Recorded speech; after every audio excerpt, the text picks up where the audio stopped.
참새 2마리가 한 아사리온에 팔리지 아니하냐. 그러나 너희 아버지께서 허락하지 아니하시면 그 하나도 땅에 떨어지지 아니하리라.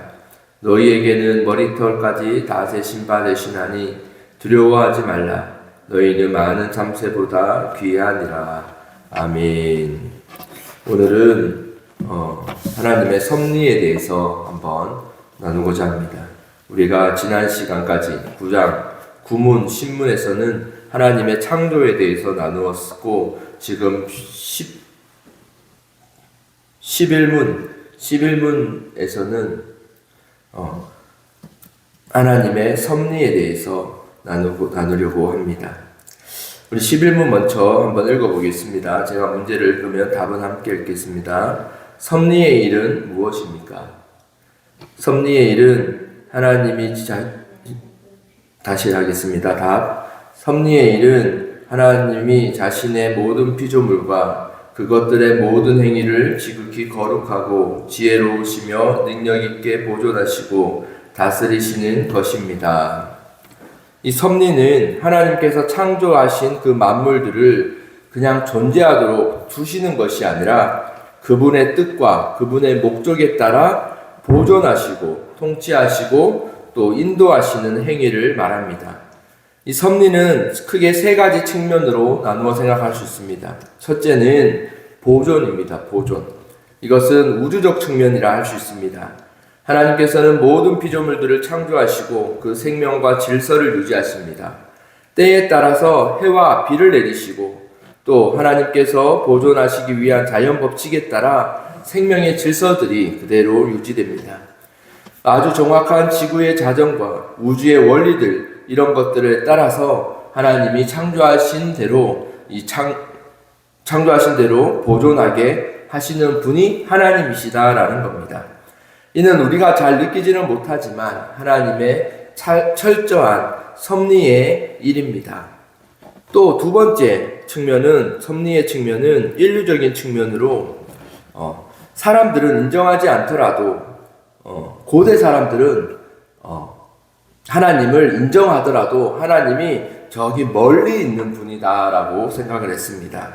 그래서 자연과 과학과 이런 모든 것들을 보니 분명히 신이 있다라는 것은 인정을 하겠지만 그 신이 지금 또 다스리시는 것이 아니라 창조해 놓은 것을 자신의 원리로 운영되고 이루어가도록 그렇게 보존은 하시지만 실제로 다스리시는 것이 아니라 창조를 하셨지만 다스리지 않는다라고 믿었습니다. 그렇게 지금은 이 신이 아닌 인간에 의해서 이 세상이 돌아간다라고 그렇게 생각했습니다. 신이 이 세상에 개입을 하더라도 최소한의 개입을 한다라는 것이죠. 그러나 성경은 하나님께서 세상의 모든 일을 주권적으로 다스리신다라고 말씀을 통해 보여주십니다. 대표적으로 시편 103편에 여호와께서 그의 보좌를 하늘에 세우시고 그의 왕권으로 만유를 다스리시는도다라고 말합니다.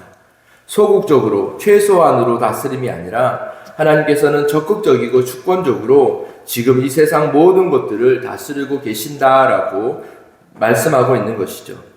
지금 일어나고 있는 모든 일들은 하나님의 섭리임을 우리는 고백하고 인정해야 합니다. 세상에서는 지금 많은 일들이 일어납니다. 우리가 보기에 하나님의 섭리라고 고백할 만한 일이 아닌 것들도 많이 일어납니다. 그러나 한편으로는 하나님의 많은 일들이 일어나고 또 한편으로는 하나님의 섭리라고 말하기에는 조금 원하지 않는 그런 일들도 많이 일어나는 것 같습니다. 지금 마치 세상을 바라보면 세상의 권력들에 의해서 이 세상이 돌아가는 것 같기도 합니다. 그러나 성경은 분명히 하나님의 말씀을 통해 하나님이 이 세상을 주권적으로 지금도 다스리고 계심을 말씀하고 있습니다. 그렇게 우리에게 보여주시는, 또한 우리에게 알게 하시고 우리가 겪게 하시는 이 모든 일을 통하여 우리는 하나님께서 지금 우리에게 말씀하시는 바, 하나님이 지금 이 세상을 다스리시는 이유에 대해서 우리는 말씀을 통해 또 하나님을 묵상함으로 우리는 신중하게 그 하나님의 뜻을 살피며 살아가야 합니다. 그리고 세 번째 섭리의 측면은 바로 개인적인 측면으로 다스리심입니다. 다스리심. 다스리심이 아니라 인도하심입니다. 인도하심. 세 번째 측면은 인도하심. 사람들은 하나님의 주권적인 인도하심이 자유의지와 충돌한다라고 생각합니다. 하나님께서 모든 것을 결정하시고 모든 것을 그분의 뜻대로 이끌어 가시고 인도해 가신다면 우리는 로봇과 같이 무엇이 다르냐라고 이렇게 말하기도 합니다. 참 그럴듯한 말이지만 우리 인간적인 관점에서는 사실 이 말이 도저히 반박하기 어려운 그런 말같이 들리기도 합니다. 그러나 하나님께서는 우리의 자유의지를 무시하지 않으십니다. 왜냐하면 이 자유의지 또한 하나님께서 우리에게 주신 것이기 때문입니다. 그러나 우리는 이를 모순이 아니라 하나님의 신비적 조화로 보아야 합니다. 하나님은 모든 것을 주권적으로 이루십니다. 그러나 동시에 인간의 자유의지를 억압하지 아니하시고 그 자유를 통해서 하나님은 자신의 뜻이 성취되게 하십니다. 마치 아주 큰 틀 안에 우리 인간들이 살아가는 것, 하나님이 보존하시고 인도하시는 그 큰 틀 안에서 우리는 우리의 생각대로, 우리의 주체대로 우리는 살아가고 있는 것입니다. 창세기에서 애굽의 종으로 팔려간 요셉은 그의 형제들에게 이렇게 말합니다. 너희가 나를 악으로 팔았으나 하나님은 그것을 선으로 바꾸사라고 말합니다. 비록 이 세상은 악한 일들이 가득합니다. 그러나 하나님께서는 궁극적으로 이 세상을 선으로 바꾸시고 인도해 가실 겁니다. 또한 지금 우리에게 이해되지 않는 많은 불의한 일들, 많은 염려스러운 일들, 좋지 않은 일들이 우리 삶에 가득하더라도 하나님 앞에 살아가는 자, 하나님이 선택한 자들은 하나님은 그들의 모든 것들을 그 악을 선으로 바꾸시는 그 삶을 살게 하십니다. 여러분, 이 섭리는 하나님의 이기적이고 독재적인 것이 아닙니다. 오히려 그 반대입니다. 하나님의 섭리를 바로 알고 고백한다면 섭리는 우리에게 큰 위로가 될 것입니다. 우리가 통제할 수 없고 감당할 수 없는 일이 있을 때 우리는 하나님의 섭리를 기억하십시오. 도저히 감당할 수 없는 일이라도 하나님이 그 일을 다스리시고 인도하시기에 우리는 염려 대신 신뢰의 삶을 살 수 있고 불평 대신 감사의 삶을 살 수 있을 것입니다. 하나님께서는 이 섭리, 하나님의 주권적인 섭리 가운데 특별히 우리를 사용하십니다.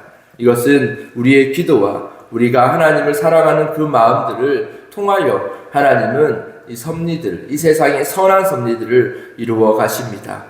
여러분, 우리가 때로는 세상에 살아갈 때에 외롭게 살아가는 것 같을 때가 있습니다. 그러나 기억하십시오. 과거와 오늘 그리고 내일 이 모든 것을 다스리시고 이끌어 가시는 분은 하나님이시고 지금도 하나님의 보이지 않는 손이 우리의 삶을 빚어가고 계십니다. 결국 우리는 하나님의 영광에 이르도록 하나님께서 우리를 끝까지 인도해 가실 것입니다. 우리가 오늘 이 하나님의 섭리 속에 섭리를 확신하며 살아가는 우리 모두가 되기를 소망합니다. 기도하겠습니다. 하나님 아버지,